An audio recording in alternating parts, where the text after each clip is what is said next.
cronologia do dilúvio. Quando a gente trata de uma vida de vitória, talvez muitos estejam pensando e falando o seguinte: não, muito interessante tudo isso que o Eros falou. Poxa, se eu tivesse a oportunidade de começar tudo de novo minha vida, eu ia fazer tudo diferente do que eu já fiz até aqui. Mas sabe, o que é fantástico quando a gente estuda o dilúvio é que a possibilidade de vitória existe a todo tempo. A possibilidade não está lá no passado, se eu voltasse e começasse tudo de novo. Não, a possibilidade existe hoje, em começar daqui para frente.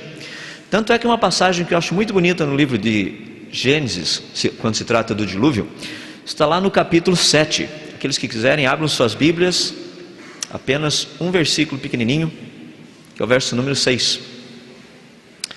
Gênesis 7, verso 6. Vejam que coisa fascinante. Diz o seguinte a palavra do nosso Deus: Noé tinha 600 anos de idade quando as águas do dilúvio vieram sobre a terra. Noé tinha 600 anos de idade. A Bíblia não nos fala muito do que aconteceu antes da vida de Noé, e a Bíblia também não nos fala muito do que aconteceu depois na vida de Noé. Apenas essa questão dos 600 anos na vida de Noé.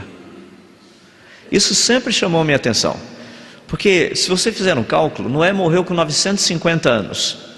600 anos praticamente equivale a 2/3 da vida. Ali Deus começou um trabalho e ali coisas aconteceram na vida de Noé.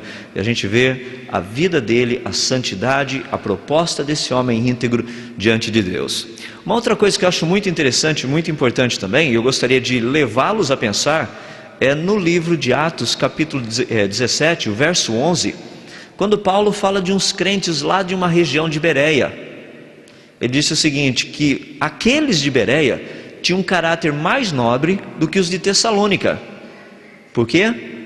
Porque eles examinavam as Escrituras diariamente para ver se as coisas eram de fato assim.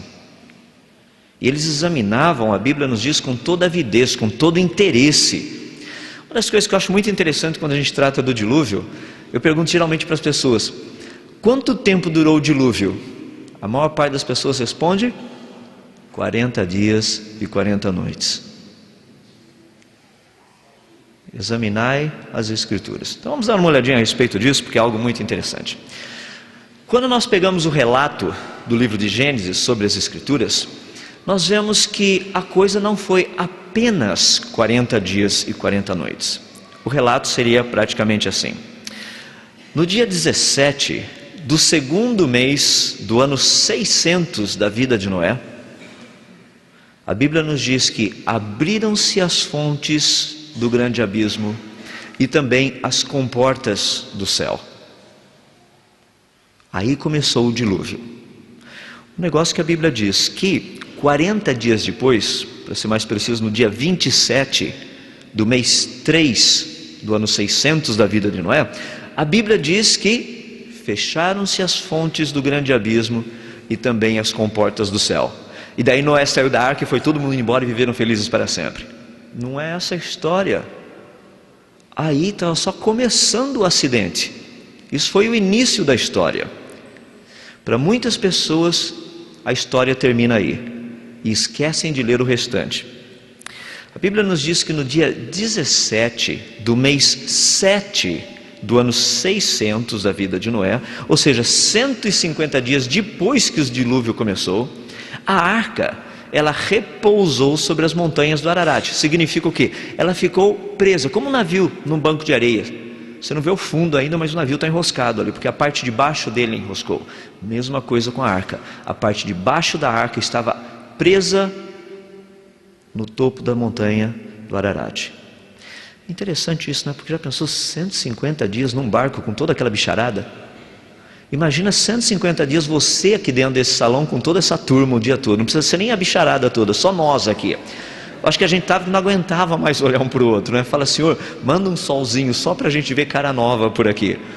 Imagina Noé, 150 dias lá dentro, com toda a bicharada. Sem contar a sua esposa porque acho também de vez em quando, acho que ela não era santa, tão santa assim. De vez em quando fala, Noé, não dá para orar um pouquinho mais de fé não, para a coisa não um pouquinho mais depressa, está meio difícil a coisa por aqui. Não somente isso, a Bíblia nos diz que 223 dias depois que o dilúvio começou, ou seja, no dia 1º do mês 10, Noé fez uma experiência. Ele abriu a janela e soltou um corvo. Bom, por isso daí a gente já percebe que Noé não era um bom cientista, ele era fazendeiro, está na cara. Porque soltar um corvo, dá para perceber que, por que não foi uma boa ideia? 7 dias depois ele ficou lá esperando, e viu que a coisa não funcionava muito, né? Ele parou, pensou um pouquinho. Eu só pulei um pedaço aí, desculpe, o 223 ali, no dia 1º do mês 10, é quando ele começa a ver o topo das montanhas, me desculpem por isso. Foi no dia 11 do mês 11 que ele soltou o corvinho, para ver como é que a coisa estava rodando lá fora. E ele soltou o corvo e nada aconteceu. Porque o corvo não voltou. Ele esperou 7 dias depois, daí ele soltou uma pombinha. Daí ele falou, agora sim, agora a gente vai dar uma olhada para ver como é que a coisa está funcionando.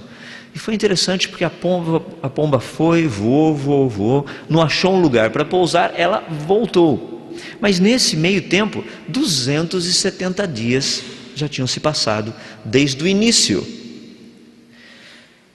Noé esperou mais 7 dias, porque a pombinha voltou, ele soltou novamente. A pombinha foi, e daqui a pouco ela volta com um ramo de oliveira na sua boca. Noé espera mais um pouquinho, solta a pombinha outra vez, a pombinha vai e não volta mais. Só por curiosidade, com quem será que se acasalou essa pombinha, né? Porque era uma só, sozinha ela iria morrer. E as pombas continuam vivas hoje em dia. A gente vai pensar um pouquinho nisso quando a gente tratar dos animais na Arca de Noé. Bom, até aí 284 dias já tinham se passado. Já imaginou a vitória? Geralmente vitória não vem assim em doses rápidas, né? A coisa é meio demorada. E a gente vai ver quando Noé estava montando e preparando a arca, a construção da arca, que a gente vai tratar amanhã cedo, o tempo que Noé utilizou, o que esteve envolvido nisso.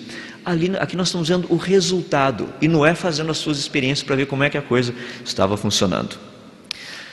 313 dias depois que o dilúvio começou, ou seja, no dia 1º, literalmente do outro ano, você fala, não, peraí, a cronologia aqui também é diferente, tinham que ter se passado 365 dias para dar um ano todo. A gente vai discutir um pouquinho da questão da idade também, de como eram contados os anos, provavelmente, nessa época. Nesse 1º dia do ano 1, a vida de Noé 601, algo aconteceu muito interessante. A Bíblia nos diz que Noé deu uma olhadinha lá fora e viu que está tudo seco. Por que será que Noé não saiu da arca? Porque a Bíblia nos diz que apenas no dia 27 do 2º mês do ano 601 foi que Noé saiu da arca. Bom, primeiro eu creio que esses dias ali de 313 até 371 foi um tempo meio de preparação para poder sair. Mas eu creio que houve alguns outros elementos que são importantes também, nós apenas pensarmos à medida que formos olhando em cada um deles. Aqui vocês têm a cronologia toda. Vamos tratar aos poucos, por etapas, só para a gente ver o que foi acontecendo, para podermos pensar. Os primeiros 40 dias, a Bíblia nos trata de 2 coisas importantes. A primeira, abriram-se as fontes do grande abismo. Primeiro, água vindo de baixo. Nós vamos tratar de onde veio toda a água do dilúvio. Faz parte de uma das palestras. Nós vamos tratar também para onde foi toda a água do dilúvio. Porque isso é um problema sério. O que teria acontecido com essa área do dilúvio? Essa água toda. As pessoas falam, Deus simplesmente tirou a tampinha do ralo e a água foi embora. Não foi bem assim. O que teria acontecido? Nós vamos ver por etapa. Primeiro, abrem-se as fontes do grande abismo. Toda essa água vem de baixo. E a Bíblia nos diz também que abriram-se as comportas do céu, a água veio de cima. Essa água de baixo e a água de cima é algo muito interessante, porque quando nós olhamos as Escrituras, existe um pedacinho que sempre chamou a minha atenção. Não sei quantos de vocês já leram Gênesis capítulo 1, e lendo assim você vê que Deus faz coisas, Ele olha e vê que a coisa era muito boa, tudo mais, mas por que no dia 2, Deus nunca falou nada que era bom? Ele fala isso no dia 1,